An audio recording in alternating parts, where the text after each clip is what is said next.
BDR বিদ্রোহকে কেন্দ্র করে ৫০০ কারাবন্দী BDR সদস্যকে মুক্তি ও ৫৭ সেনা কর্মকর্তা হত্যার বিচারের দাবিতে মানববন্ধন করেছে বিডিআর কল্যাণ পরিষদের নরসিংদী জেলা শাখা। বুধবার বেলা ১১টার দিকে নরসিংদী প্রেস ক্লাবের সামনে মানববন্ধন করে সংগঠনটির অন্তত ২০০ সদস্য ও তাদের পরিবারের লোকজন।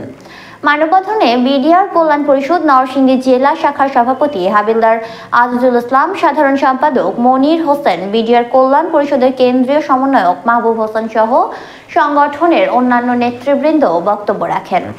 মানববন্ধনে বক্তারা বলেন, ফ্যাসিবাদ আওয়ামী লীগ সরকার রাজনৈতিক প্রতিহিংসা করে প্রায় ১৮,০০০ বিডিআর সদস্যকে চাকরিচ্যুত করে।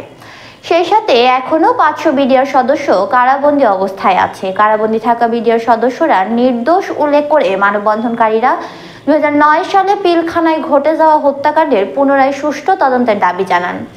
এ সময় সাবেক বিডিআর সদস্য ও তাদের পরিবারের সদস্যরা উপস্থিত ছিলেন।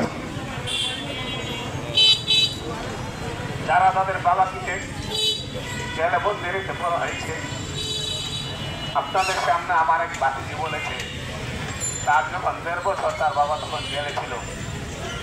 কি অপরাধ ছিল আমাদের? আমরা দেশের সীমান্ত রক্ষা করতে গিয়েছিলাম। আমরা তো চাকরি করেছি দেশকে বাঁচানোর জন্য, সীমান্তকে রক্ষা করার জন্য। কেন আমাদেরকে বিদ্রোহী বানানো হলো? আমরা তো বিদ্রোহী নই। আমাদেরকে বিদ্রোহী বানিয়ে এই সমাজে কেন কলঙ্কিত করা হলো? আমাদের